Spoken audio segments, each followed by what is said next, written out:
So I'm Ray Thomas, and I'm here to talk to you about being a good and valuable person. And being a good and valuable person means a lot of different things. It means you need to engage in certain behaviors to fulfill certain needs for yourself, for others, and for your society.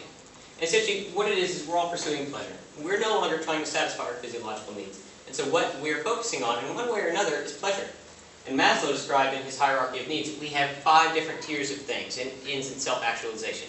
But really, if you boil it all down and distill it, what you get is that we are pursuing pleasure. We're no longer trying to fulfill our physiological needs. And that's the great divide of it. Physiological needs and then pleasure. And we're not really trying to fulfill physiological needs. But to talk about physiological needs for a second, you get the first thing you don't do. And this is because humans have everything predicated on the fact that they're alive. All the behaviors that you engage in that bring you pleasure, and are thusly the things you want to do, are based on you being alive. And so, by extension, that means that being alive is the greatest asset you have as a human being. And that if you're not alive, you cannot engage in these behaviors, and you do not get pleasure. And so therefore, the greatest threat that you can ever pose to a human being is threaten their ability to survive or their livelihood. And that is one thing you do not do. You do not threaten somebody's ability to survive or their livelihood, unless you have clear and present cause, and doing so would further ethical and moral justice. Never, ever, ever, ever threaten someone, unless killing them and ending their existence on this planet would further moral and ethical justice. But then you come to our second set of needs, which are purely pleasure-based. And you can talk about whatever it is. You need love, you need companionship, you need self-esteem, you need to self-actualize. What it is, you're pursuing pleasure. We're all pleasure-pursuing people. But that means something. That means we're all greedy. You're greedy, I'm greedy, the world is greedy. It's neither positive nor negative, it just is. But what that means is that everyone is pursuing their own needs and desires. And so therefore, we need to engage in behavior called mutualism. And mutualism is a symbiotic relationship in which both people or both parties benefit. And the reason is this, because we all want things, right? And we all engage in behavior to accomplish these things. But what if we engage in behaviors together to accomplish a common goal? Or what if we worked on a quid pro quo basis, Latin for this, for that, or something for something, in which we both gained what we wanted? And that's what we need. Society needs that. Essentially, your lives are founded on mutualistic behavior. You're here in this classroom at these tables sitting on desks and sitting in this building because of mutualistic behavior. This building would not have been built and you would not receive food if it was not for humans' mutualistic behavior. What a lot of people don't get is that you're not in it just for yourself, as much as we'd like to think that. Because we're not filling physiological needs anymore.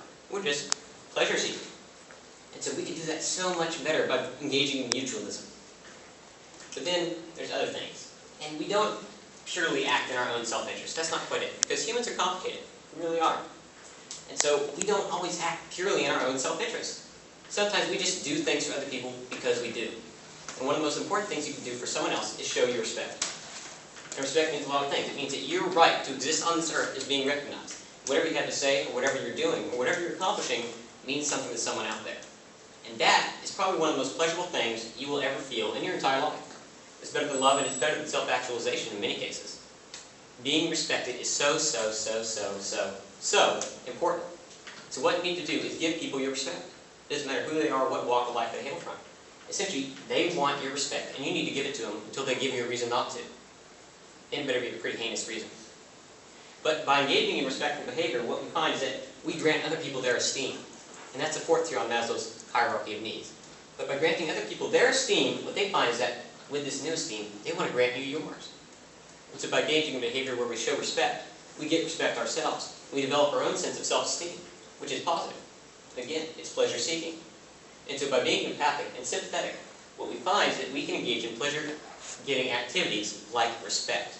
And respect is usually seen as a one-way street, you know. You give it and then they appreciate it. That's not quite it. You give and you get. Again, it's quid pro quo, this for that.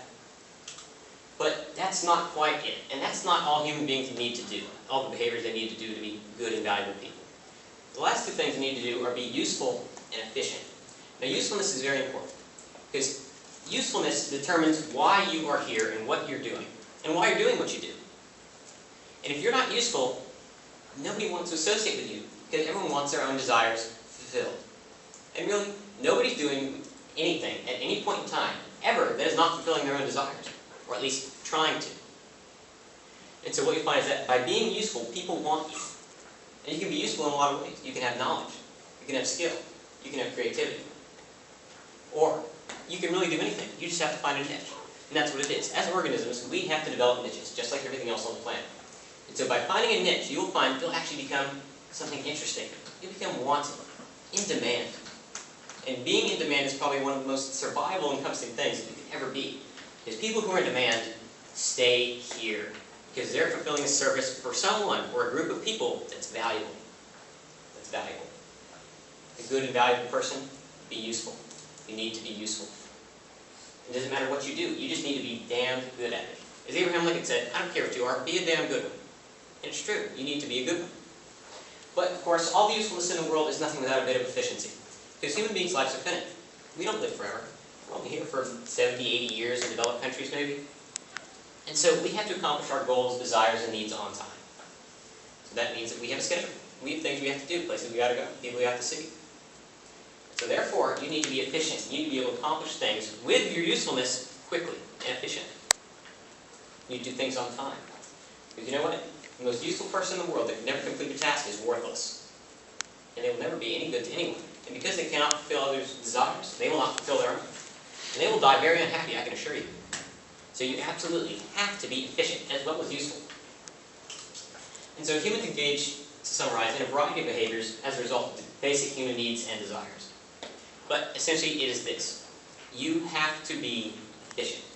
You have to be useful. You have to be respectful. And you never, ever, ever threaten another human being's existence unless you have probable cause. And in doing so, would further moral and ethical justice by killing them. And I'll leave you with this. We all make choices. But in the end, our choices make us.